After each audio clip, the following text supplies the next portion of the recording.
হাদিসে কুদসির মধ্যে বলেছেন, শেষ রাতের এই অংশে আল্লাহ পাক প্রথম আসমানে নেমে আসেন। আরশে আজিম কত উপরে, আল্লাহ পাক প্রথম আসমানে নেমে আসেন, মানে আল্লাহ পাকের রহমত কি হয়, একদম কাছাকাছি চলে আসে। আল্লাহ পাক দোয়া কবুল করার জন্য বলেন, কে আছো আমাকে ডাকবে। আল্লাহ পাক আহ্বান করেন, কে আছো পৃথিবীবাসী আমাকে ডাকবে, আমি তার ডাকে সাড়া দিব। কে আছো আমার কাছে দোয়া করবে, আমি তার দোয়া কবুল করবো। কে আছো আমার কাছে ক্ষমা চাইবে, আমি তোকে ক্ষমা করে দিব। কে আছো অসুস্থ, আমার কাছে শেফা চাইবে, শেফা দিয়ে দিব। আল্লাহ পাক আহ্বান করতেই থাকেন ফজরের পর্যন্ত। কি পর্যন্ত?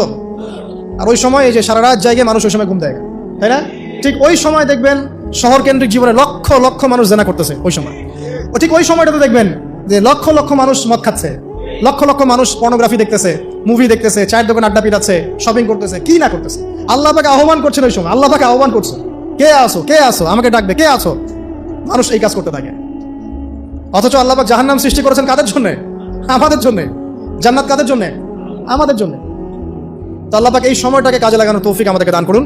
এই সময় উঠে যতটুকু আপনার সামর্থ্য হয়, 2 রাকাত পারলে 2 রাকাত, 4 পারলে 4, 6 পারলে 6, 8 পারলে 8, 20 পারলে 20, যত রাকাত পারেন আপনি 2 করে নফল নামাজ পড়তেই থাকেন। এই সময় নবীজি নামাজ পড়তেন এমন ভাবে যে তার পা ফুলে যাইত। 1 রাকাতে 4.5 পারা কোরআন তেলাওয়াত করেছেন। আমাদের তো এত ক্ষমতা নেই, আছে? আচ্ছা না, সূরা ইখলাসটাই পড়েন, একবার না পড়ে 10 বার পড়েন, 20 বার পড়েন, পড়া যাবে না? 1 রাকাতে বারবার সূরা পড়া যাবে না? যাবে। একটা আয়াতও বারবার পড়া যাবে না? আপনি রাকাতটাকে লম্বা করেন, রুকুকে লম্বা করেন, সিজদাকে লম্বা করেন, যত দোয়া আছে এই সিজদার মধ্যে ঢেলে দিবেন।